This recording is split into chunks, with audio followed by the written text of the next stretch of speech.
La hiperplasia prostática tenemos todos los hombres después de los 40 años. A todos se nos crece la próstata en mayor o menor tamaño y a algunos hombres les puede causar molestias para orinar, que eso sí es muy frecuente con el paso de los años y esa próstata va a seguir creciendo en el transcurso de la vida.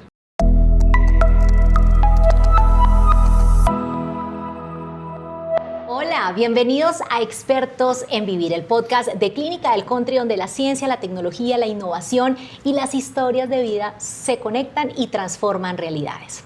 Hoy vamos a conversar sobre una condición muy común en hombres mayores de 50 años, la denominada hiperplasia prostática benigna, un crecimiento natural de la próstata que puede afectar la calidad de vida de los hombres, pero que hoy cuenta con tratamientos realmente muy innovadores, con toda la tecnología, además con todo el profesionalismo y que realmente hace la diferencia. Temas que a veces no se habla, pero que deberíamos hablar. Pero más allá de hablar también de la patología, es el protagonista de esta historia, que les va a encantar. Les hago una pequeña introducción. Más de 40,000 seguidores en X, o sea, todo un influencer. Le fascinan los paisajes, toma unas fotografías bellísimas y además tiene una historia con los robots. Vamos a dejar entonces que sea ahora Gustavo quien nos cuente un poco de su historia y por supuesto también estamos con el doctor Ospina, nuestro jefe del servicio de urología, quien es el especialista que ha hecho la cirugía, la intervención para Gustavo relacionada con esa patología denominada hiperplasia prostática benigna. Arranco con el doctor Ospina. Doctor, bienvenido. Bueno, muchas gracias Laura y a todo el equipo de comunicaciones de la clínica. Para mí un placer estar con ustedes y estos espacios de comunicación con los pacientes y con los médicos y con todo el grupo de la clínica pues es muy interesante y nos ayuda a resolver dudas y a mostrar historias de vida que solucionamos día a día aquí en la clínica. Así es, doctor Ospina, y por supuesto estamos con Gustavo. Qué placer tenerlo acá con nosotros. Muchísimas gracias a ustedes, muchísimas gracias doctor Ospina, Camilo, muchísimas gracias Laura, muchísimas gracias a todo el equipo de producción y muchísimas gracias a la clínica por esta oportunidad. Además, Expertos en Vivir es el nombre de esto y me alegra muchísimo porque yo desde hace mucho tiempo me dedico a, no solamente desde el punto de vista teórico, sino vital, a la berraquera de la vida. Y cuando hago charlas sobre la berraquera de la vida, siempre pensando en que de pronto son con traducción simultánea, entonces, ¿cómo se traduce al inglés la berraquera de la vida? The brave stubbornness of life, la valiente terquedad de la vida. Y es que realmente es maravilloso. Les estaba comentando a ustedes hace un momento cómo yo tengo pues me encanta la Cattleya triana, me parece muy linda, pero pienso que de pronto la flor nacional de Colombia debería ser, o la planta nacional de Colombia, adorando también la palma de cera, pero debería ser el diente de león, porque esa es una muestra absoluta de la berraquera de la vida, y ustedes ven cómo en cada grieta, en cada poste, en cada sitio imposible, acá tenemos al frente una columna de ladrillo y en medio de un pedacito que ha dejado el ladrillo ahí aparece la berraquera. Una buena analogía hoy como para relacionarlo un poquito con lo que vamos a entrevistar. Pero además una analogía es esto, y entonces a raíz hablaban de personas mayores de 50 años, yo voy ya para la vuelta 72 al sol, y bueno, he tenido para mí estoy en un momento de transición muy interesante, en alguna medida como un renacer. Tuve el año pasado un infarto agudo del miocardio. Aquí en la clínica recibí una atención increíble y eso hizo que se aplazara un año la cirugía que me practicó Camilo también. Y bueno, he tenido que echar mano de toda la berraquera de la vida. Me decías que cómo me presentabas. Pues yo me presento generalmente como exalumno del terremoto de Popayán 1983, exalumno del terremoto de Tierra Adentro 1994, con un posgrado en el terremoto del eje cafetero 1999. Ahí entré en el terremoto de Popayán, yo era director del SENA, se destruyó Popayán y acompañamos más o menos a unas 3,000 familias a que aprendieran con sus propias manos a reconstruir su casa. Wow. Después, bueno, ahí pasaron muchas cosas. Después viene el terremoto de Tierra Adentro. La experiencia fue distinta, pero también fue muy interesante, en pleno Cauca. Y ahí el desafío que teníamos era cómo salir adelante en una zona que ha sido desde hace muchos años de conflicto armado, pero que ahora eso está agudizado de una manera tremenda. Después tuve la oportunidad de trabajar también en en el terremoto del eje cafetero. De ahí salió un texto que se llama el Manual para enamorar a las cañadas, que resume el trabajo que yo hice con las comunidades de las cañadas de Armenia, que mi hijo decía que era un manual para cañar a las enamoradas. Pero me dedico a ese tema desde entonces me presento como exalumno de todo esto y también soy profesor en la Universidad Externa de Colombia en el área de conflictos y dinámica social, en la Escuela Nacional de Protección Civil de México en un doctorado, pero lo central es eso. Y para mí esto ha sido un aprendizaje muy, muy grande y ha sido como un renacer, porque les contaba cómo aquí a la vuelta de la clínica, cuando yo tenía 8 años, en 1962 me atropelló un carro y materialmente pues yo quedé como perdido durante mucho tiempo. Después ya recuperé la conciencia y acá estoy echando el cuento. Don Gustavo, pero usted me está contando, no me está dejando preguntarle. No, pero usted me preguntó, cuente su vida y entonces yo estoy en su vida. Y yo la estoy contando. Miren, voy a ampliar un poquito. Don Gustavo dice en su X, dice Wilches Chaux, para que lo busquen, @Wilches Chaux. Dice, cuando sea grande quiero ser chiquito. Homo cada vez menos sapiens, descendiente del monotemático, sent out de buenas para encontrar causas perdidas. Si se dan cuenta, este podcast va a estar bastante interesante hoy con Gustavo Wilches, quien está hoy con nosotros. Y para empezar a dar contexto un poquito también desde la patología, doctor Ospina, ¿qué es esto de la hiperplasia prostática benigna? Pongámoslo como en términos coloquiales para entender cómo llega Gustavo con nosotros, cómo arranca este proceso y cómo conectamos esa historia de la cirugía pues con su vida. Sí, a mí me gusta, porque mucho paciente llega preguntando por la próstata, ¿cierto? Pues los hombres van a la consulta con el urólogo, es muy frecuente que vayan y tienen muchas ideas, muchas veces no tan claras de los problemas de próstata, ¿cierto? Yo casi que les digo, la próstata puede tener 3 problemas. El crecimiento benigno, que es la hiperplasia prostática que nos tiene hoy sentados a los 3 acá y que fue la causa de la cirugía. El cáncer de próstata, que es el tumor más frecuente en los hombres, y a veces las infecciones que nos dan en la próstata. Si yo tengo esos 3 problemas en la próstata, los 3 se solucionan de manera diferente, ¿cierto? Entonces me gusta explicarle a los pacientes, porque muchos pacientes dicen, ay, venga doctor, me quiero operar con el robot. Y yo le digo, párese un momentico, el robot generalmente es para cáncer. Si usted no tiene cáncer, el robot Da Vinci que tenemos acá también no nos sirve. Cuando dicen, tengo hiperplasia prostática y tengo molestias para orinar, o sea, hiperplasia prostática tenemos todos los hombres después de los 40 años.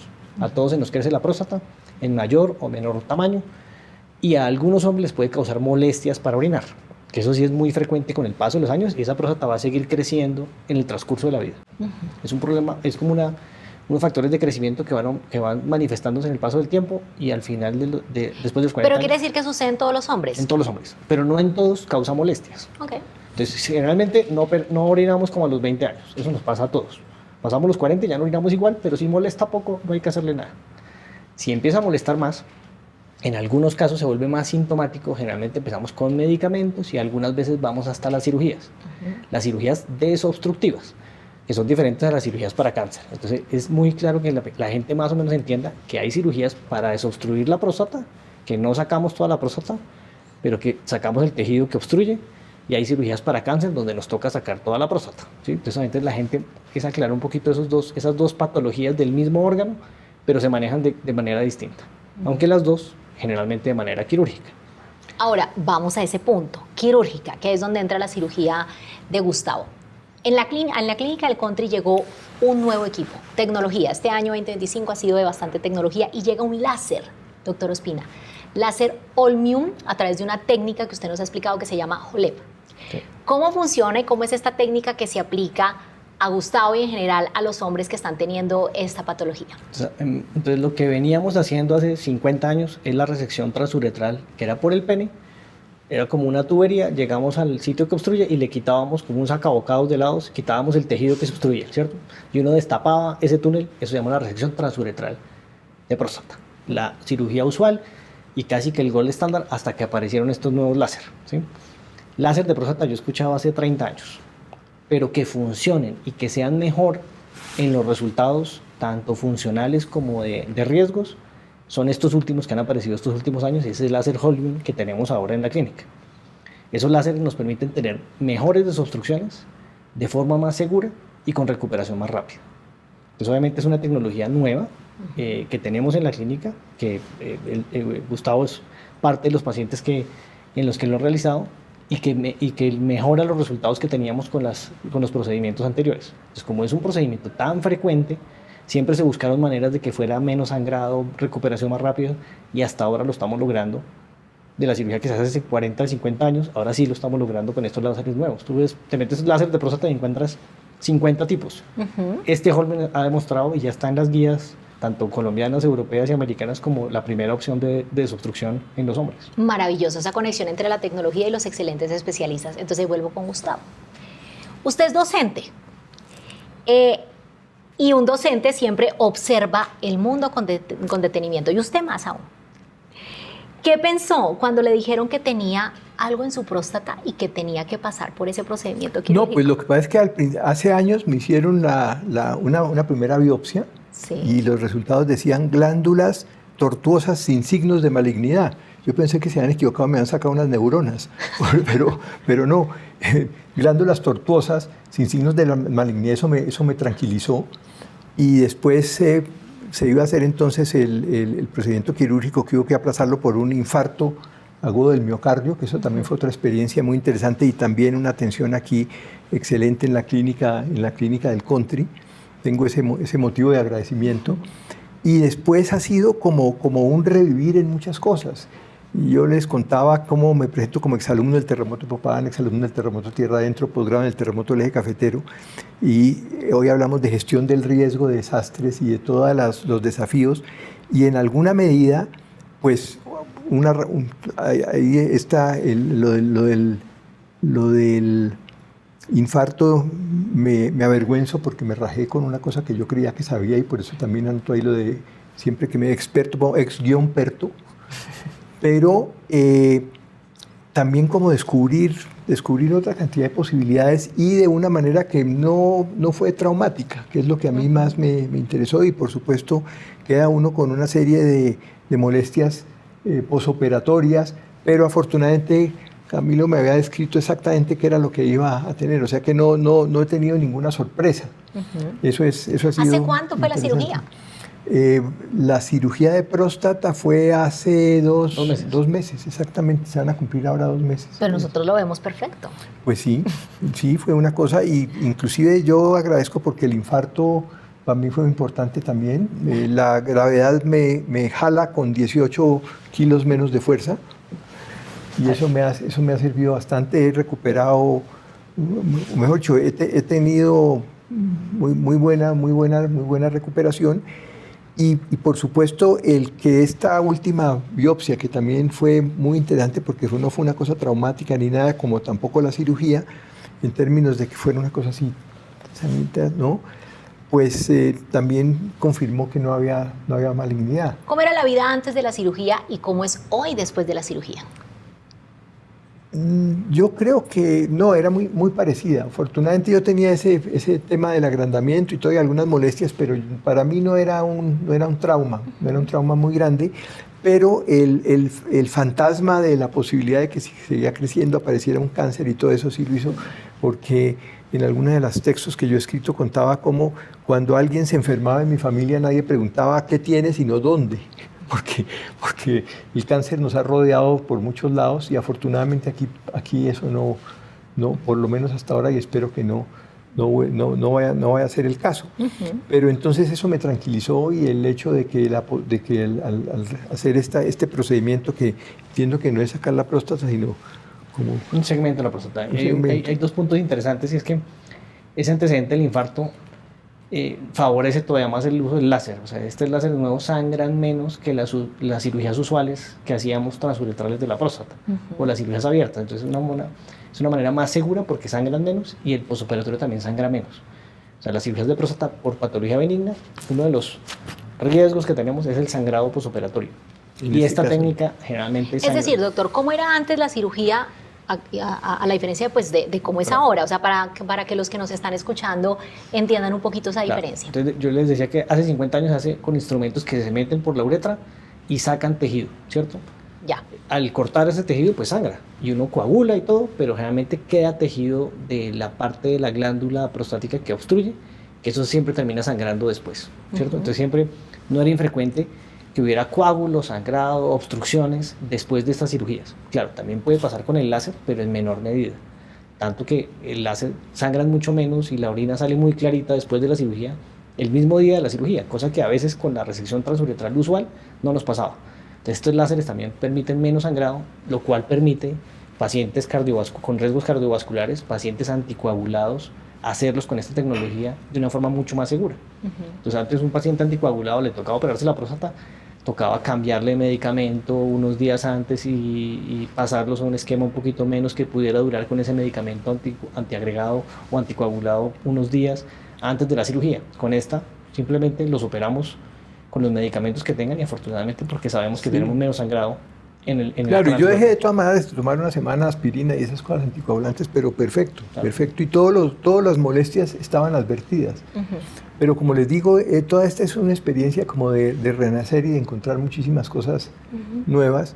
Hay ese término, el famoso déjà vu, que uno dice, yo ya he vivido esto, pero hace unos días don Algoritmo me informa un término que yo no conocía que se llama el jamais vu, como que jamás había visto esto. A mí no me ha pasado que jamás lo había visto, pero sí estoy comenzando como a mirar con nuevos ojos cada cosa que miro.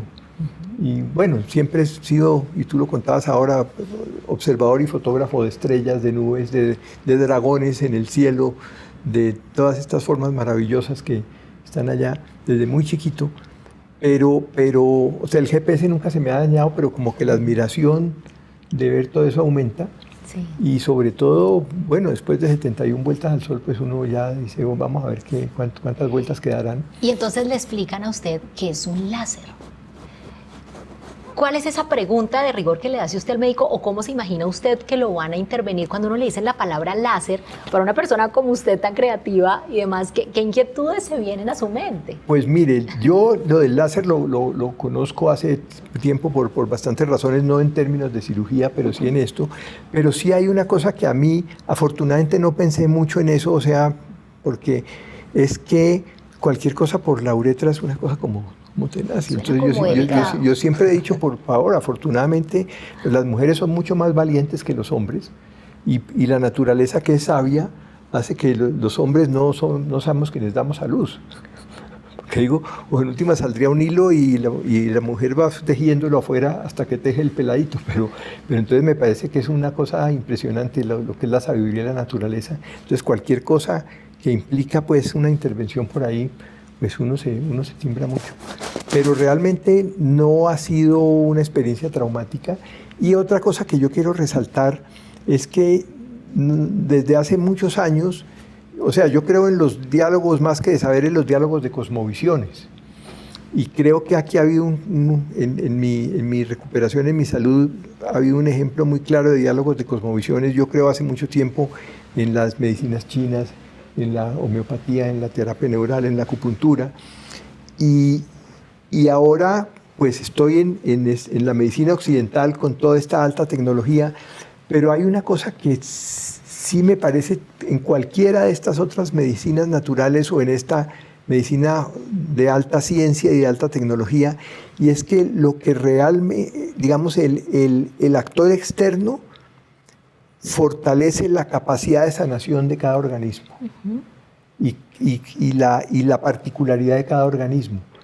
Y eso se necesita también que quien administra o la aguja de acupuntura o el láser tiene que ser una persona con don de sanación. De acuerdo. Porque ese don de sanación es el que le da confianza a cada organismo de que se recupere por sí mismo. Yo he trabajado, por ejemplo, en recuperación de humedales. Y es con esos mismos enfoques y cómo logra uno hacer sinergias y cómo una aguja en un punto tiene el desafío de generar una cantidad de sinergias, pero no planificadas, sino que el mismo organismo dice, ese impulso me lo mando para tal parte. Y eso es válido también en la medicina de alta tecnología.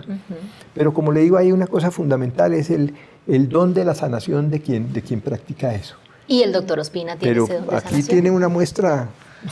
Pues gracias por sus palabras, porque son muy una muestra caminante de eso. Claro, de que acá está. Para mí ha sido realmente, y he estado muy agradecido con con esto, con la atención en la clínica, desde la primera vez cuando tuve lo del famoso infarto y toda esta movilización que hubo allá, me entendí lo que era el código azul, cuando ya alguien llega más o menos para interconsulta donde le banista. Y después, al poco tiempo, entonces ya con el doctor Ospina y con toda estos resultados que yo diría que son satisfactorios. Entonces, qué rico poder compartir eso, pero no solamente desde el punto de vista técnico, sino también sobre todo desde el punto de vista humano, porque realmente la atención que uno recibe desde la portería hasta el quirófano es maravillosa.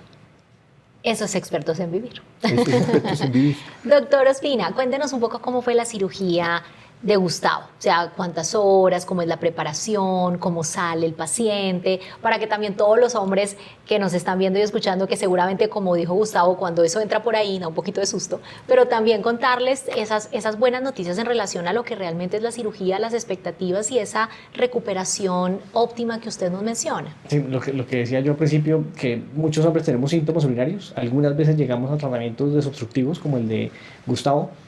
Lo primero que hacemos en la consulta es descartar una cáncer de próstata, ¿sí? Por el antígeno, con el tacto. Si hay dudas, hacemos biopsias de próstata, que tienen que estar obviamente negativas para pensar en un tratamiento desobstructivo. Y si los síntomas lo ameritan, hacemos la intervención. Ahorita con estos láseres nuevos, lo que decía Gustavo es un equipo, desde el portero hasta la enfermera que lo recibe, hasta que la instrumentadora que nos ayuda en la cirugía, el anestesiólogo, es un equipo como de 20 personas por cada cirugía. Llega la cirugía y generalmente es un procedimiento de más o menos 2 horas, ¿sí? Se puede hacer con anestesia regional o con anestesia general, eso depende del gusto entre el anestesiólogo y el paciente, de los riesgos que tenga. Y el procedimiento es por la uretra, que es un tejido, no solamente el susto que nos da por ser hombres, y que desafortunadamente es un poquito más larga que las mujeres, mucho menos larga que las mujeres y más delgada, entonces es más delicada. Y es un tejido muy delicado, una lesión de la uretra. Para nosotros los urólogos es un camello, porque los tejidos recuperan mal y se cicatrizan mal. La uretra es un tejido muy delicado para nosotros. Entramos por la uretra de forma delicada, llegamos a la próstata que está antes de llegar a la vejiga, y ahí está el sitio de la obstrucción. El láser lo que hace es que nos permite, desde la cápsula de la próstata, es como una mandarina. Uno quita desde la cáscara todo el tejido que obstruye, que es lo que uno se comería, lo reseca todo, lo envía a la vejiga. En la vejiga queda pues como todo el adenoma prostático, es como se llama ese tejido que obstruye, y con un otro aparato especial lo morcelamos o lo trituramos para que salga por la uretra y quepa por la uretra. Como si se orinara. Por donde orina, sale por ahí, todo el tejido. Y todo ese tejido se manda a patología para estudio, para confirmar que no haya nada maligno en todo el tejido que sacamos. Entonces obviamente el procedimiento es endoscópico, obviamente queda un área cruenta, de donde queda esa cápsula, pues queda todo el tejido, pero afortunadamente sangran muy poco con esta tecnología. El posoperatorio, obviamente, los primeros meses un poquito de incomodidad, un poquito de urgencia para orinar, a veces puede haber un poquito de goteo involuntario mínimo, pero que puede aparecer, pero es una área cruenta que en el caso de Gustavo y otros casos son próstatas bien grandes, que antes nos tocaba hacer cirugía abierta, ahora lo podemos hacer todo endoscópico con una recuperación mucho más noble para el paciente. Entonces obviamente es una tecnología muy buena. Y pues yo estoy feliz de que los juguetes que han comprado todos han sido de este año y estoy feliz con todos porque todos funcionan muy bien. Resaltar otras cosas también que son bien importantes. Y yo que me dedico pertenezco a una organización americana que se llama Iniciativa Latinoamericana del Paisaje, y ellos aceptaron también incluir esa prioridad que tengo yo, que es el paisaje nocturno, pero el poder sanador del paisaje y la vista que hay normalmente desde las salas de la clínica del country, o inclusive en estos aparatos de hacer esos diagnósticos con imágenes y todo, pero de pronto hay un paisaje allá arriba. Ese tipo de cosas tienen un poder sanador maravilloso, un poder sanador increíble. Entonces esa es otra cosa que yo la resalto mucho, y creo que hay estudios que demuestran, hay estudios que demuestran cómo cuando una persona está hospitalizada, por ejemplo, pero con vista, y si no es un paisaje real, por lo menos un paisaje como estos allá, la capacidad de sanación del organismo es mucho más rápida que con que alguien está mirando en 4 paredes únicamente. Sí, definitivamente el tema también de la actitud y de ese espacio en el cual uno se recupera, pues hace también la diferencia para que también mentalmente pues la tranquilidad también permita. Y en estos días que yo el cuerpo escribía se recupere. un artículo en Razón Pública donde yo escribo también, que se llamaba Vacunas contra la pandemia de odio, que es una cosa tremenda que estamos viviendo en ese momento a nivel del planeta entero, porque yo creo que es intencional, como a través de las redes sociales, que a veces son redes antisociales. Ustedes verán si ponen un ahí cuando yo diga esto, pero como que la intención es elevar el INPA, que es el índice de acumulada. Y entonces generar odio y hacerlo tremendamente contagioso. Y creo que una vacuna contra el INPA es precisamente la observación del paisaje. Y del gran paisaje del horizonte, el paisaje del cielo, todo eso, pero también el pequeño paisaje del antejardín. Y yo decía, yo les contaba, he eliminado la palabra maleza, porque todas son buenesas. Todas son buenesas, y entonces ver cómo esa fortaleza, esa berraquera de la vida saliendo adelante y que uno logre con... Y otra cosa es que yo me siento muy orgulloso de pertenecer a la especie humana. Los astrónomos dicen que la galaxia Vía Láctea tiene aproximadamente 100.000 millones de estrellas, el universo aproximadamente 100.000 millones de galaxias, cada ser humano aproximadamente 100.000 millones de neuronas. Alguien decía ahora son 86.000 millones solamente, pero bueno, entre 86.000 y 100.000 es lo mismo, cada ser humano es un fractal. Me siento orgulloso cada vez que pienso que pertenezco a una especie que logra hacer componer una sinfonía, imaginársela, después escribirla en papel y que después haya otros que la interpreten con instrumentos de cuerdas. O sea, todo lo que tiene que ver con la cultura, con la ciencia, con la tecnología me hace sentir orgulloso, pero al mismo tiempo reconozco que nos hemos convertido en una plaga y que la Tierra lo que está haciendo es activando su sistema inmunológico como el que tiene todo ser vivo, y con la crisis climática hace lo que nuestro organismo, si le cae un virus, produce fiebre para sacar el virus. Entonces, o nos ponemos las pilas o nos saca la Tierra. Aquí el desafío no es salvar el planeta, sino salvar la posibilidad de que sigamos formando parte del planeta. Pero cuando yo veo, y en carne propia, no solo teórica, lo que logra en este momento la ciencia, que ustedes acá representan, cuando yo veo que cuando a mí me ponen 3 stents después del infarto y que la cicatriz que queda es este huequito que hay aquí, porque lo hacen todo a través de esto, así como, yo digo, pues qué prodigio pertenecer a esta especie. Y hay cosas que son menos complicadas, y que no se me pase, porque siempre cito ese graffiti que me encanta, que estaba en el instituto, en el psiquiátrico de Cali, y que debieron haberlo declarado Patrimonio Nacional ese graffiti, pero lo borraron, que decía a la entrada, aquí el cliente nunca tiene la razón. Entonces yo decía, bueno, que una especie logre hacer eso, qué maravilla, pero al mismo tiempo tenemos una capacidad de odio muy grande, pero entonces cuando uno ve la ciencia puesta al servicio de la vida, no para compartir, no para compartir la vida, no para enviar drones que generen cada vez más destrucción, sino para fortalecer la berraquera de la vida, me siento realmente muy bien. Justamente con todas esas analogías que usted hace, entendiendo que le gusta la fotografía, el observar, el cielo, yo diría que hasta el arte, los amaneceres, ¿no? Veíamos ahorita algunas fotografías suyas. Si tuviera que comparar este proceso que usted vivió con una imagen, ¿cuál sería esa imagen? Descríbamela. Yo digo, es un renacimiento. Es una estrella que estalla, pero sale otra, surge una nueva. Y mire, hay cosas que a mí me maravillan, porque veo esos ejemplos de berraquera en la vida todos los días. Yo veía una cosa que me emocionó mucho, un muchacho que no me acuerdo si fue como los lados de Bosa, que lo atacaron unos perros, y le arrancaron los brazos, le arrancaron las orejas, inclusive en la nota que hacen en Caracol sobre eso, el muchacho sale, digamos, desenfocan eso porque era muy impresionante. Su papá y su mamá de la etnia negra, él también, 3 seres humanos absolutamente bellos, maravillosos, y habla también porque a este muchacho de un estrato, digamos, 1, lo llevan a una clínica, lo llevan a un hospital, se dedican a hacerle tratamientos, lo recuperan, y en ese momento de la entrevista él decía, esto ha sido, yo me morí y nació uno nuevo. Y era un pelado que debe tener 18 años, algo así. Y le preguntaba a la periodista, ¿y tú qué quieres? Yo quiero ser periodista. Por supuesto, después llegan, pero entonces todos los días vemos ejemplos de seres humanos maravillosos que contra toda evidencia posible son ejemplos de la berraquera de la vida. Entonces, ¿cómo hacemos para poner toda esta ciencia, y aquí tenemos un ejemplo, al servicio de la berraquera de la vida, ¿no? Así, eso es lo que también llaman los pensamientos semilla, ¿no? Que a pesar de ver de que hay cosas negativas en la vida, cómo encontrarle lo positivo para no ser esos, ¿cómo le llama usted? ¿Las siglas? ¿IMPA? El IMPA. El IMPA, para no ser el IMPA. Doctor Ospina, ya para ir finalizando, cuéntenos esas señales de alerta para los hombres que deben tener presente para venir a consultarlo y, por supuesto, verificar si deben ser pacientes para ser operados por el láser Holmium. Regálenos, por favor, lo primero, asistir a los chequeos que siempre recomendamos los urólogos después de los 50 años, a los hombres que no tienen antecedente familiar o que no son de afrodescendientes, que ellos deben empezar un poquito antes, a los 45 años. Los síntomas urinarios, que son diferentes al riesgo de cáncer, es que orinemos mal o orinemos muchas veces por la noche o queremos con un esfuerzo para orinar, que eso no tiene que ser, o que el chorro sea entrecortado o que a veces tengamos un poquito de goteo después de la micción.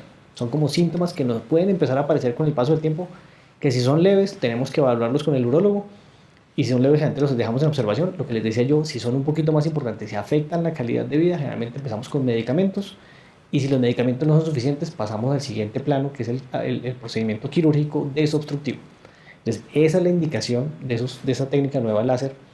Es para los pacientes que tienen indicación de desobstrucción para mejorarle su calidad de vida, ¿sí? Entonces, obviamente, el llamado es a la cita de urología que tenemos que hacer nosotros por chequeo, y en esa, pues de una vez, el urólogo les va a preguntar cómo están de síntomas y esos síntomas qué tan importantes son para ver si requieren manejo o no. Eso es como el mensaje. Sí, claro, si hay algo de cáncer o riesgo de cáncer, seguramente se hacen otros estudios complementarios, y si eso se descarta el tumor y sigue uno pensando que hay beneficio con el procedimiento desobstructivo, hacemos esa, y que idealmente sería con este láser que tenemos acá. Fabuloso, doctor. Y Gustavo, ¿qué le diría usted a esos hombres? Porque la verdad, ustedes a veces los hombres no son muy cuidadosos de su salud. ¿Qué le diría usted a esos hombres que de pronto no van al urólogo porque creen que no lo necesitan, porque de pronto les da miedo o incluso les da hasta pena? ¿Cuál sería ese mensaje suyo para esos hombres? No, es oír al organismo, oír los mensajes del organismo. Yo le decía que con lo del infarto para mí fue una vergüenza, porque supuestamente en este tema de la gestión del riesgo, yo soy experto, ahora ex-perto en sistemas de alerta temprana, y resulta que el organismo me venía avisando hace tiempos, me venía diciendo. Entonces yo salía a pasear con nuestra hija menor, cuadrúpeda y peluda, y vivimos en una subida, y yo volvía con cierto como opresión en el pecho, como un brazo dormido. Nunca le ponía atención hasta que vino el infarto agudo del miocardio. Entonces yo decía, pero entonces, ¿dónde están las alertas tempranas? Yo creo que lo que yo digo es, aprendamos a oír las señales del cuerpo, que a veces son explícitas, a veces no necesitan mucho misterio. Y si ya hay la experiencia, entonces oigámoslas y no esperar a que la cosa ya sea. Creo que es lo mismo que le advierten a las mujeres con el cáncer de mama y otra serie de cosas. Oír ese tipo de cosas y bueno, arrimarse a buen árbol para que buena sombra lo cobije. La familia, ¿qué ha dicho su familia en relación a este procedimiento? ¿Cómo lo han visto? Porque el entorno familiar es importante, esa red de apoyo es claro, clave. y ¿sabe dónde fue también eso clave? Durante la pandemia. Quienes pasaron la pandemia en familia vivieron una experiencia totalmente distinta de quienes la y comenzamos a valorar muchísimas cosas. Y no, pues claro, inclusive algunos de la familia que viven lejos, pero entonces ahí sí les agradezco a las redes sociales, porque la posibilidad de comunicarse con alguien del otro lado del mundo en tiempo real es una maravilla. Y al principio no creía mucho, y cuando la pandemia ya comencé a creer más, a través de estas cosas de redes sociales, de todo eso, se pueden hacer unos encuentros donde inclusive se logra una calidez muy grande. Muy grande. A veces no se puede ni siquiera tener un encuentro cálido personalmente, pero en otros casos, a través de las redes sociales, yo comencé a dar clases en México, virtuales, y tenía que mirar la fecha para saber si eso había sido presencial o había sido virtual. Y era muy lindo porque se acababa la sesión, O se acaba la sesión y bueno, prendan las cámaras y resulta que han llevado, como yo muestro fotos y todas estas cosas, han llevado a la abuela y al niño y al perro para que miren. Entonces yo decía, qué rico esto, pero con una calidez muy grande que se puede transmitir por allí también. Y ya que Gustavo habló de redes sociales, no se les olvide seguirlo en su X, @WilchesChaux, más de 40.059 seguidores. Y seguramente después de este podcast, muchos más. Gustavo, muchas gracias. A ustedes, gracias por todo, gracias Camilo por toda esta compañía y la que viene. y bueno, a ti por la entrevista y a la clínica y a ustedes, compañeros y compañeras, por toda la organización para esta charla que hemos tenido. Muchas gracias, Gustavo.